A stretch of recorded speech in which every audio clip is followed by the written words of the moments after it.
Le pastoralisme, mode de vie des populations pastorales et agro-pastorales du Niger, est un vecteur de croissance, de sécurité, de paix, de stabilité et de création d'emplois, et contribue à faire reculer l'insécurité alimentaire, la malnutrition et la pauvreté.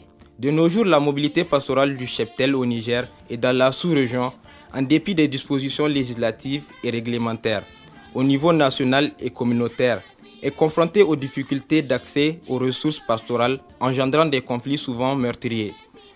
Dans le cadre de la mise en œuvre de la sous-composante 2.1 du PRAPS 2, accès aux ressources naturelles et gestion durable des paysages, a été aussi prévu l'appui à l'amélioration de la gouvernance responsable des terres pastorales et de la mobilité transfrontalière.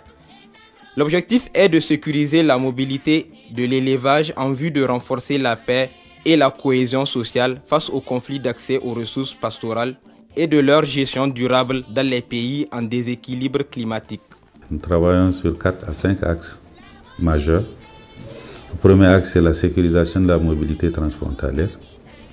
Le deuxième axe, c'est la sécurisation des transactions commerciales transfrontalières, particulièrement les marchés à bétail.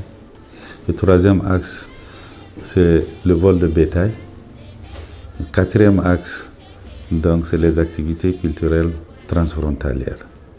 Voilà les défis, les axes sur lesquels nous travaillons, et beaucoup de défis, en tout cas, sont autour de ces axes-là. Nous avons fait beaucoup de choses. Par exemple, l'axe fondamental de la sécurisation de la mobilité, nous avons réussi avec le Nigeria à créer des zones de repli de part et d'autre de la frontière pour les éleveurs du Nigeria et du Niger. De par cet accord bilatéral-là, nous avons assis une stratégie. Quand des animaux sont volés au Niger, nous transmettons directement en temps réel l'information au Nigeria, et où eux, ils vont dans les marchés, ils vont dans des réseaux où ils peuvent avoir des informations sur les animaux volés. Donc plusieurs éleveurs du Niger qui m'entendent savent qu'ils ont retrouvé leurs animaux grâce à ce dispositif d'accord bilatéral. La sécurité transfrontalière, nous avons financé les FDS du Niger et les FDS du Nigeria pour leurs réunions régulières, pour accompagner les éleveurs dans leurs problématiques de transhumance. Et ça se fait régulièrement à Maradi et à Katsina. Fort de l'expérience du PRAPS 1, ayant obtenu l'accord transfrontalier entre Maradi et Katsina, qui a permis de réduire considérablement les conflits liés à l'utilisation des ressources pastorales à travers la mise en place des comités techniques de veille. Le PRAPS 2 s'inscrit dans cette dynamique pour financer 4 autres accords transfrontaliers, notamment Maradi et Katsina, Dosso Birninkebi et Ali Bori, Difa et Bol et Zender Jigawa. Shi wannan kwamiti da aka kafa tsakanin Maradi da Katsina an samu ci gaba sosai. Le comité qui a été instauré entre Maradi et Katsina a permis une avancée significative.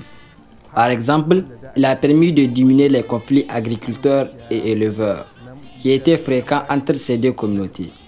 Maintenant, si un éleveur de Maradi veut rentrer au Katsina, il doit se munir d'un document qui mentionne son prénom, le nombre de têtes de bétail et la catégorie d'animaux qu'il possède. Après cela, il peut amener ses animaux au pâturage en toute tranquillité. Et c'est aussi le même schéma qui est suivi par les éleveurs qui veulent rentrer à Maradi.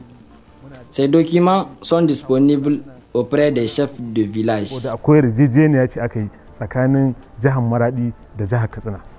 C'est dans ces conditions que le PRAPS 1 a été mis en œuvre et a donné des résultats satisfaisants, ayant permis d'accéder à la deuxième phase, PRAPS 2, d'une durée de 6 ans, avec comme objectif de développement améliorer la résilience des pasteurs et des agro-pasteurs dans certaines zones de la région du Sahel. C'est dans ce cadre que les activités de la sous-composante 2.1, accès aux ressources naturelles et gestion durable des paysages, a été mise en œuvre. Il a été aussi prévu l'appui à l'amélioration de la gouvernance responsable des terres pastorales et de la mobilité transfrontalière. Le PRAPS 1 en a beaucoup fait pour nous et encore PRAPS 2. Nous avons eu 16 points d'eau, un maillage et ce qui a tout temps causé de problèmes à la transhumance et à la descente précoce. Nous avons eu 16 marchés à bétail. Ça permet aux éleveurs de là où ils sont amener leurs animaux au marché, en avoir le résultat attendu.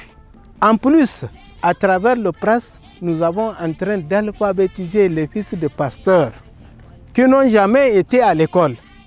Et après, ils seront versés, toujours PRAPS, dans le corps du métier, parce que les puits pastoraux que les autochtones du village et autres s'approprient pour faire la vente d'eau, c'est les pasteurs qui curent quand il n'y a pas l'eau.